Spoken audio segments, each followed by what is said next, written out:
Hello everyone, hope you're having a wonderful day. Today, we're diving into a tense moment where Alex shuts down the starch factory for 15 days. And a terrifying threat still hasn't been identified, leaving Tuna and little Henry in real danger. What happens next when Alex rushes back to protect his family? If you enjoy the story, don't forget to subscribe so you won't miss the next videos. Early season sunlight cuts through the starch factory windows and lands in pale stripes across the concrete floor. The line is running, belts rolling, motors pulsing, valves clicking, steady enough that Alex almost believes everything is fine. Then he spots the manager by the testing table, holding a report like it's bad news made of paper. "Boss," the manager says quietly, "we've got a problem with the output." Alex stops. "What kind of problem?" "The starch content," the manager replies, sliding the paper over. "We tested twice. It's at 70%. Alex's jaw tightens. 70? "Yes," the manager confirms, "and the color isn't white enough." Alex picks up a sample bag and turns it under the light. It's not a dramatic failure, but the tone is off, just enough that a buyer with standards will notice. "The weather hasn't been cold enough yet," the manager adds. "We need stronger cold conditions for the process to stabilize. Early season raw material is inconsistent."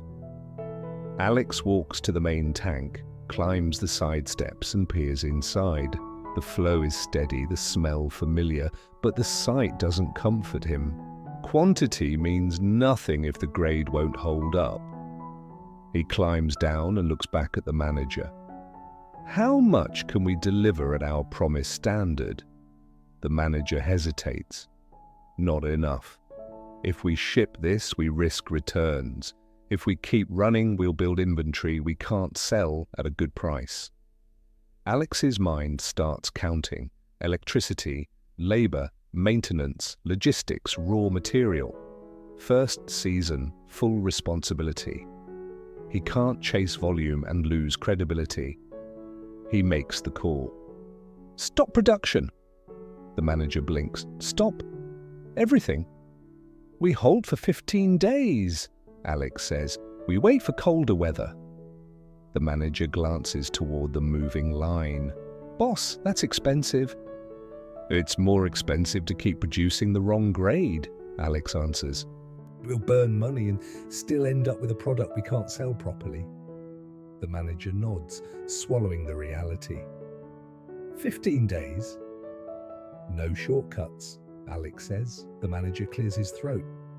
"There's one option to reduce the damage." Alex looks up. "Tell me." "A trial batch," the manager says. "We reprocess what we already have. It won't meet our top grade, but nearby small flour mills might buy it. They blend their input. If we move it quickly, we clear stock and recover some cost." Alex thinks for a beat. "How fast can we move it?" "If we negotiate today," the manager replies, "we can start shifting it out within a week." "Do it," Alex says, "but do it clean." "Clean?" the manager repeats. "No vague promises," Alex says. "We state the grade clearly, price it accordingly, and put it in writing." The manager nods hard. Alex points to the supplier list on the wall. Remote farmers, volumes, schedules. "And when you negotiate pricing with the remote farmers, be fair. Don't squeeze them because we're under pressure." "Understood," the manager says. "Same rules for everyone," Alex adds. "If we play games now, it comes back next season." The manager writes quickly. Then Alex remembers the bigger commitment, the order from Adam. The manager nods. 300 tons. Alex's face tightens. "We can't deliver that if quality stays like this." "We haven't confirmed final delivery yet," the manager replies. "We told him we'd update after early season testing." "Good," Alex says. "Tell him we're pausing to improve quality. When we restart, I'll inspect the next output myself." "Yes, boss," the manager answers. Alex steps onto the factory floor and raises his voice, steady and clear. "Everyone, pause work. We're stopping the harvest line for now." Hands freeze mid-motion, heads turn, then switches click, valves close. The line slows and the familiar hum fades into silence until the factory feels like it's holding its breath. Alex lingers for a moment, watching the workers gather their tools in silence. No one argues. No one complains. That quiet cooperation somehow makes it heavier, because it reminds him they're trusting his judgment. He gives the manager a final look, half warning, half encouragement, then turns away. Technically, he's doing the right thing. Emotionally, it feels like putting the whole season on pause with his own hands. Outside, the sunlight still looks optimistic, but Alex's thoughts are crowded with costs and consequences. He gets into his vehicle and drives toward the company office, repeating the same reassurance.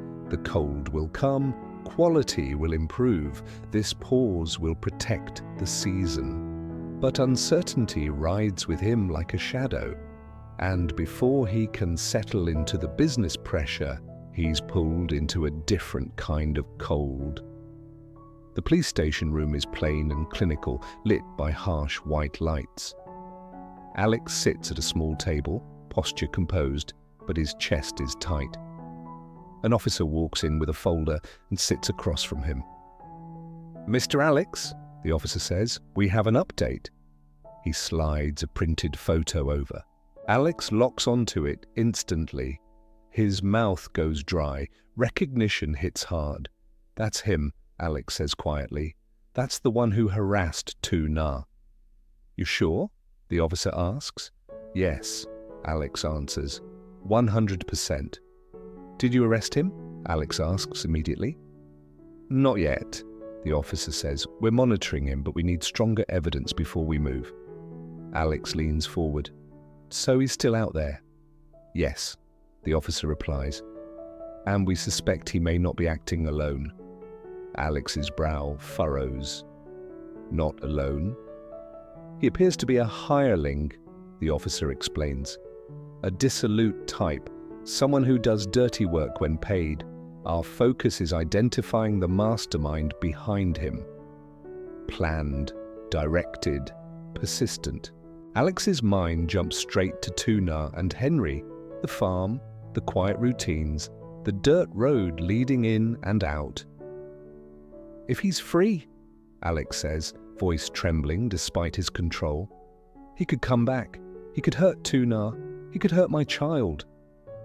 "I understand," the officer says, calm and steady. "I need this handled fast," Alex pushes. "We can't gamble with their safety." The officer slides a bottle of water across the table. "Breathe. We're increasing monitoring and building evidence. We'll move the moment we can do it legally and securely." Alex stares at the water without opening it. "Promise me he won't get near them." "We are taking measures to ensure no harm comes to anyone," the officer says. "We won't let this be ignored." Alex nods, but the tightness doesn't leave. When the meeting ends, Alex walks out with the photo burned into his memory. Outside, the air is warmer, but the shadow inside him is heavier.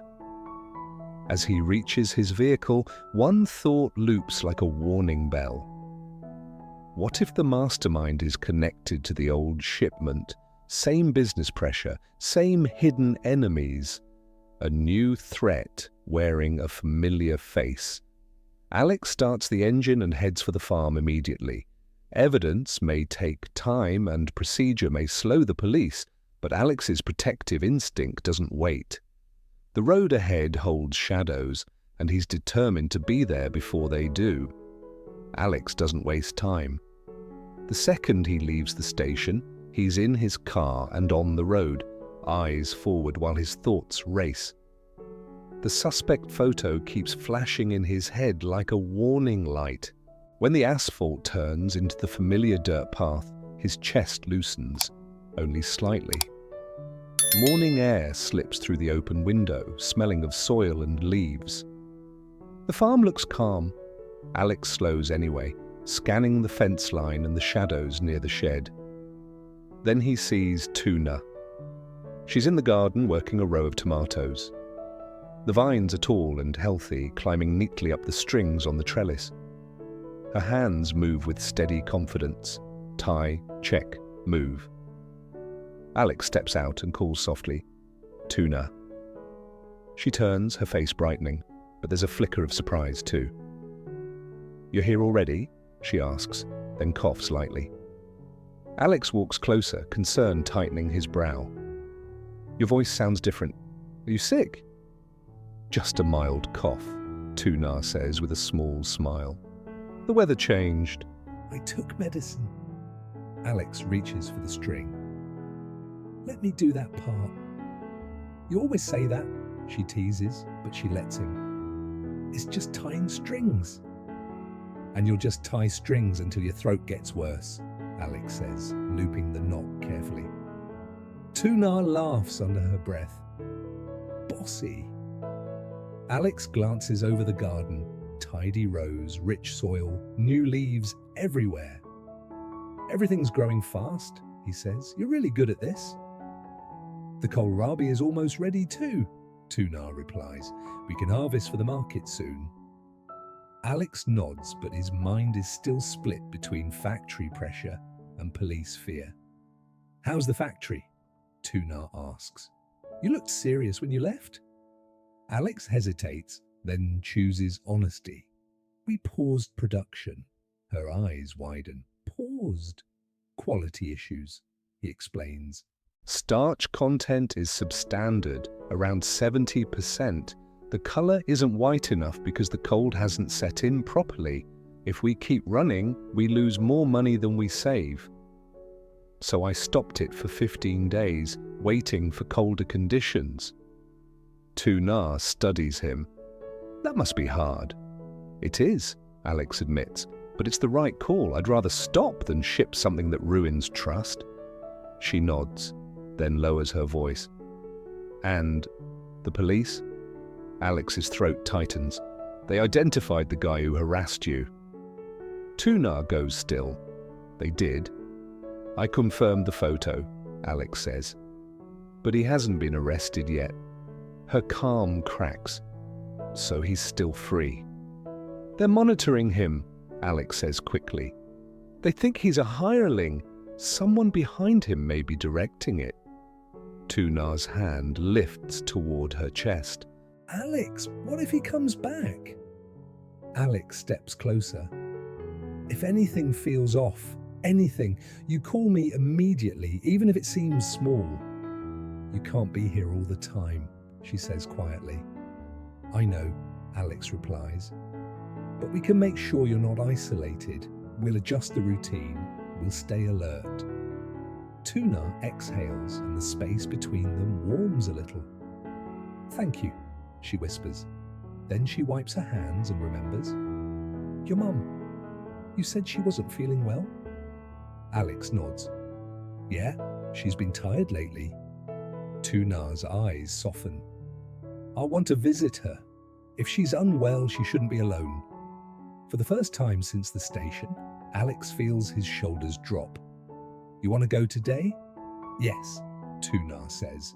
"And we should bring Henry too. Seeing him will cheer her up." "Okay," Alex agrees. "Let's pick Henry up first."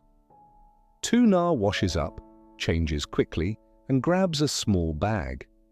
Before they leave, Alex locks the gate carefully, double-checking it. On the way, Alex stops at a small shop. He buys oranges, some meat for porridge, and a couple of simple gifts. Tuna watches him with a small smile. "You always do this," she says. "Your mum will say it's too much." Alex shrugs. "She'll say it, but she'll feel loved. That's the point." When they pick Henry up, the baby lights up instantly. He reaches for Tuna first, arms open, babbling excitedly. Tuna lifts him and presses her cheek to his hair. "There's my boy," Alex says, smiling despite himself. They drive to Alex's mother's house. Inside, it's cozy and quiet, sunlight softened by curtains. "Mom!" Alex calls gently as he steps in, carrying Henry. His mother appears from the next room, tired but immediately brightening. "Oh, Henry!" Her fatigue lifts in an instant. Alex brings Henry closer. Henry stares for a beat, then breaks into a wide grin. Tuna bows politely. "Auntie, we heard you weren't feeling well, so we came to visit." "You didn't have to come all this way," Alex's mom says, touched. Tuna holds up the oranges and gifts. "Just something small. We wanted you to feel cared for." Henry reaches toward his grandma, making little sounds like he's telling her news. She laughs softly and takes him, rocking him with an easy rhythm. "My grandson is growing so fast," she murmurs. "So strong." Tuna sits beside her. "Have you eaten?" "Have you taken your medicine?" "I did," Alex's mum says, but the hesitation in her voice says it wasn't consistent. Tuna starts peeling oranges, placing slices on a plate. "Eat a little. Vitamin C will help." Alex watches the room soften. Henry pats his grandma's arm, delighted by her attention, and Alex's mum smiles like she's been waiting for this warmth. Tuna stands. "I'll cook porridge. I bought meat on the way." "No, no," Alex's mum protests. "Just being here is enough." Tuna answers gently but firmly. "Let me. It will help you recover." Alex steps in beside her. "I'll help." They keep it simple: rice, meat, a steady simmer. Soon the house smells warm and comforting. In the living room, Alex's mum rocks Henry and hums softly, and Alex feels the noise in his head quiet down. When the porridge is ready, Tuna brings a bowl over carefully. Alex's mum tastes it, closes her eyes briefly and nods. "Perfect. Exactly right." "Eat while it's warm," Tuna says. As his mother eats, her color looks a little better. She sighs, then looks at Tuna with gentle seriousness. "Tuna, living on the farm alone with Henry. It's hard. I worry about you." Tuna lowers her gaze. "I understand." "If you lived closer with Alex," his mother continues, "you'd have peace of mind. Henry would have more stability." Tuna hesitates. "I've thought about it. I'm just not sure." Alex keeps his voice calm. "We can do it gradually, no pressure, but it would be safer, easier." His mother gives a faint, hopeful smile.